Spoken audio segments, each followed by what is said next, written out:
1 Corinthiens 1, chapitre 15. Je vous rappelle, frères et sœurs, l'évangile que je vous ai annoncé, que vous avez reçu et dans lequel vous tenez ferme. C'est aussi par lui que vous êtes sauvés si vous le retenez dans les termes où je vous l'ai annoncé. Autrement, votre foi aurait été inutile. Je vous ai transmis avant tout le message que j'avais moi aussi reçu. Christ est mort pour nos péchés, conformément aux Écritures. Il a été enseveli et il est ressuscité le troisième jour, conformément aux Écritures. Ensuite il est apparu à Céphas, puis aux 12. Après cela, il est apparu à plus de 500 frères et sœurs à la fois, dont la plupart sont encore vivants et dont quelques-uns sont morts. Ensuite, il est apparu à Jacques, puis à tous les apôtres. Après eux tous, il m'est apparu à moi aussi, comme à un enfant né hors terme. En effet, je suis le plus petit des apôtres et je ne mérite même pas d'être appelé apôtre, parce que j'ai persécuté l'Église de Dieu. Mais par la grâce de Dieu je suis ce que je suis, et sa grâce envers moi n'a pas été sans résultat. Au contraire, j'ai travaillé plus que tous, non pas moi toutefois, mais la grâce de Dieu qui est avec moi. Ainsi donc, que ce soit moi ou que ce soit eux, voilà le message que nous prêchons, et voilà aussi ce que vous avez cru. Or, si l'on prêche que Christ est ressuscité, comment quelques-uns parmi vous peuvent-ils dire qu'il n'y a pas de résurrection des morts? S'il n'y a pas de résurrection des morts, Christ non plus n'est pas ressuscité. Et si Christ n'est pas ressuscité, alors notre prédication est vide, et votre foi aussi. Il se trouve même que nous sommes de faux témoins vis-à-vis de Dieu, puisque nous avons témoigné contre Dieu qu'il a ressuscité Christ. Or il ne l'a pas fait si les morts ne ressuscitent pas. En effet, si les morts ne ressuscitent pas, Christ non plus n'est pas ressuscité. Or, si Christ n'est pas ressuscité, votre foi est inutile, vous êtes encore dans vos péchés, et par conséquent ceux qui sont morts en Christ sont aussi perdus. Si c'est pour cette vie seulement que nous espérons en Christ, nous sommes les plus à plaindre de tous les hommes. Mais en réalité, Christ est ressuscité, précédant ainsi ceux qui sont morts. En effet, puisque la mort est venue à travers un homme, c'est aussi à travers un homme qu'est venue la résurrection des morts. Et comme tous meurent en Adam, de même aussi tous revivront en Christ, mais chacun à son propre rang. Christ en premier, puis ceux qui appartiennent à Christ lors de son retour. Ensuite viendra la fin, quand il remettra le royaume à celui qui est Dieu et Père, après avoir anéanti toute domination, toute autorité et toute puissance. En effet, il faut qu'il règne jusqu'à ce qu'il ait mis tous ses ennemis sous ses pieds. Le dernier ennemi qui sera anéanti, c'est la mort. Dieu, en effet, a tout mis sous ses pieds. Mais lorsque Dieu dit que tout lui a été soumis, il est évident que c'est à l'exception de celui qui lui a soumis toutes choses. Lorsque tout lui aura été soumis, alors le Fils lui-même se soumettra à celui qui lui a soumis toutes choses, afin que Dieu soit tout en tous. S'il en était autrement, que feraient ceux qui se font baptiser pour les morts? Si les morts ne ressuscitent en aucun cas, pourquoi se font-ils baptiser pour eux? Et nous, pourquoi affrontons-nous à toute heure le danger? Chaque jour je risque la mort, aussi vrai, frères et sœurs, que vous faites ma fierté en Jésus-Christ notre Seigneur. Si c'est dans une perspective purement humaine que j'ai combattu contre les bêtes à Éphèse, quel avantage m'en revient-il? Si les morts ne ressuscitent pas, alors mangeons et buvons, puisque demain nous mourrons. Ne vous y trompez pas, les mauvaises compagnies corrompent les bonnes mœurs. Revenez à votre bon sens, comme il convient, et ne péchez pas. Car certains d'entre vous ne connaissent pas Dieu, je le dis à votre honte. Mais quelqu'un dira, comment les morts ressuscitent-ils et avec quel corps reviennent-ils? Homme dépourvu de bon sens, ce que tu sèmes ne peut reprendre vie que s'il meurt.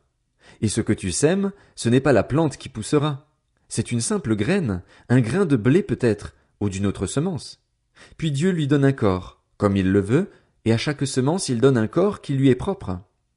Les êtres vivants n'ont pas tous la même nature, mais autre est la nature des hommes, autre celle des quadrupèdes, autre celle des oiseaux, autre celle des poissons. Il y a aussi des corps célestes et des corps terrestres, mais l'éclat des corps célestes est différent de celui des corps terrestres. Autre est l'éclat du soleil, autre est l'éclat de la lune, et autre l'éclat des étoiles. Chaque étoile diffère même en éclat d'une autre étoile. C'est aussi le cas pour la résurrection des morts. Le corps est semé corruptible, il ressuscite incorruptible. Il est semé méprisable, il ressuscite glorieux. Il est semé faible, il ressuscite plein de force. Il est semé corps naturel, il ressuscite corps spirituel. S'il y a un corps naturel, il y a aussi un corps spirituel. C'est pourquoi il est écrit, le premier homme, Adam, devint un être vivant. Le dernier Adam est un esprit qui communique la vie. Mais ce n'est pas le spirituel qui vient en premier, c'est le naturel. Ce qui est spirituel vient ensuite. Le premier homme, tiré de la terre, est fait de poussière. Le second homme, le Seigneur, est du ciel. Tel est l'homme terrestre, tels sont aussi les hommes terrestres. Et tel est l'homme céleste, tels seront aussi les hommes célestes. Et de même que nous avons porté l'image de l'homme fait de poussière, nous porterons aussi l'image de celui qui est venu du ciel. Ce que je veux dire, frères et sœurs, c'est que notre nature actuelle ne peut pas hériter du royaume de Dieu et que ce qui est corruptible n'hérite pas non plus de l'incorruptibilité. Voici, je vous dis un mystère. Nous ne mourrons pas tous, mais tous nous serons transformés, en un instant, en un clin d'œil, au son de la dernière trompette. La trompette sonnera, alors les morts ressusciteront incorruptibles et nous serons transformés. Il faut en effet que ce corps corruptible revête l'incorruptibilité et que ce corps mortel revête l'immortalité. Lorsque ce corps corruptible aura revêtu l'incorruptibilité et que ce corps mortel aura revêtu l'immortalité, alors s'accomplira cette parole de l'Écriture.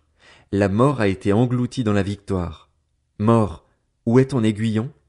Enfer, où est ta victoire? L'aiguillon de la mort, c'est le péché.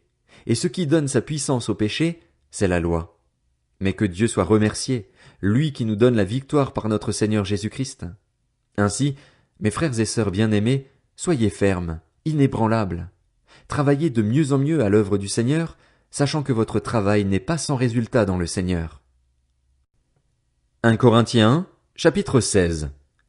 En ce qui concerne la collecte en faveur des saints, faites, vous aussi, comme je l'ai prescrit aux églises de la Galatie, que chacun de vous, le dimanche, mette de côté chez lui ce qu'il pourra, en fonction de ses moyens, afin qu'on n'attende pas mon arrivée pour récolter les dons. Quand je serai chez vous, j'enverrai avec des lettres ceux que vous aurez choisis pour porter vos dons à Jérusalem. S'il est approprié que j'y aille moi aussi, ils feront le voyage avec moi. Je viendrai chez vous après avoir traversé la Macédoine, car je vais passer par là. Il est possible que je séjourne quelque temps chez vous ou même que j'y passe l'hiver. Ainsi vous pourrez m'aider à poursuivre mon voyage là où je dois me rendre. Je ne veux pas, cette fois-ci, vous voir seulement en passant, mais j'espère rester quelque temps avec vous, si le Seigneur le permet. Cependant je resterai à Éphèse jusqu'à la Pentecôte, car une porte m'y est largement ouverte pour un travail efficace, et les adversaires sont nombreux. Si Timothée arrive, veillez à ce qu'il soit sans crainte parmi vous, car il travaille tout comme moi à l'œuvre du Seigneur. Que personne donc ne le méprise. Aidez-le à poursuivre en paix son voyage de retour vers moi, car je l'attends avec les frères. Quant au frère Apollos, je l'ai beaucoup encouragé à venir aussi chez vous avec les frères, mais ce n'était décidément pas sa volonté de le faire maintenant. Il viendra quand il en aura l'occasion. Restez vigilants, tenez ferme dans la foi, soyez courageux, fortifiez-vous. Que tout ce que vous faites soit fait avec amour. Voici encore une recommandation, frères et sœurs. Vous savez que la famille de Stéphanas est le premier fruit de l'Achaïe et qu'elle s'est consacrée au service des saints. Soumettez-vous à de telles personnes ainsi qu'à tous ceux qui travaillent et peinent avec elles.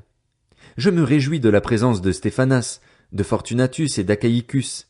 Ils ont suppléé à votre absence, car ils ont tranquillisé mon esprit et le vôtre. Sachez donc apprécier de telles personnes. Les églises d'Asie vous saluent. Aquilas et Priscille, ainsi que l'église qui se réunit dans leur maison, vous saluent chaleureusement dans le Seigneur. Tous les frères et sœurs vous saluent. Saluez-vous les uns les autres par un saint baiser. Moi, Paul, je vous salue de ma propre main. Si quelqu'un n'aime pas le Seigneur Jésus-Christ, qu'il soit maudit. Maranatha. Que la grâce du Seigneur Jésus-Christ soit avec vous. Mon amour est avec vous tous en Jésus-Christ. 2 Corinthiens, chapitre 1. De la part de Paul, apôtre de Jésus-Christ par la volonté de Dieu, et du frère Timothée à l'église de Dieu qui est à Corinthe et à tous les saints qui sont dans toute l'Achaïe, que la grâce et la paix vous soient données de la part de Dieu notre Père et du Seigneur Jésus-Christ. Béni soit Dieu, le Père de notre Seigneur Jésus-Christ, le Père plein de compassion et le Dieu de tout réconfort.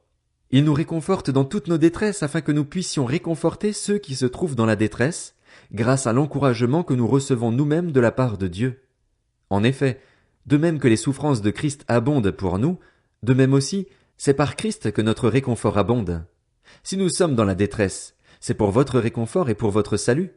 Si nous sommes encouragés, c'est pour votre encouragement, pour vous permettre de supporter les mêmes souffrances que celles que nous endurons.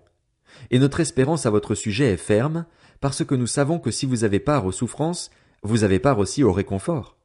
En ce qui concerne la détresse que nous avons connue en Asie, nous ne voulons en effet pas vous laisser ignorer, frères et sœurs, que nous avons été accablés à l'extrême, au-delà de nos forces, au point que nous désespérions même de rester en vie. Nous avions intérieurement accepté notre arrêt de mort afin de ne pas placer notre confiance en nous-mêmes, mais en Dieu qui ressuscite les morts. C'est lui qui nous a délivrés d'une telle mort et qui nous en délivre encore. Oui, nous avons en lui cette espérance qu'il nous en délivrera encore, et vous y contribuerez vous-même par la prière.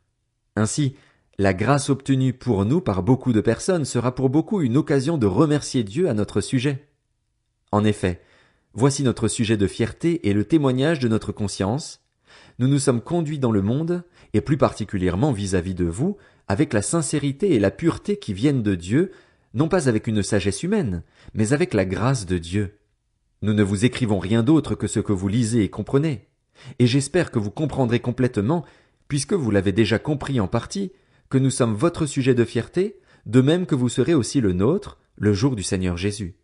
C'est avec cette assurance que je voulais d'abord aller chez vous, afin que vous puissiez avoir une double grâce. Je voulais passer chez vous en me rendant en Macédoine, puis revenir de la Macédoine chez vous, avec l'espoir d'être soutenu par vous pour mon voyage en Judée. En formant ce projet, ai-je donc fait preuve de légèreté? Ou bien mes décisions sont-elles purement humaines, de sorte qu'il y aurait en moi à la fois le oui et le non? Aussi vrai que Dieu est fidèle, la parole que nous vous avons adressée n'a pas été oui et non. En effet, le Fils de Dieu, Jésus-Christ, que nous avons prêché au milieu de vous, Sylvain, Timothée et moi, n'a pas été oui et non. Au contraire, en lui il n'y a que le oui. En effet, pour toutes les promesses de Dieu, c'est en lui que se trouve le oui, et c'est donc aussi par lui que nous disons Amen à Dieu, pour sa gloire. Or, celui qui nous affermit avec vous en Christ et qui nous a consacrés par son onction, c'est Dieu. Il nous a aussi marqués de son empreinte et a mis l'Esprit comme un gage dans notre cœur.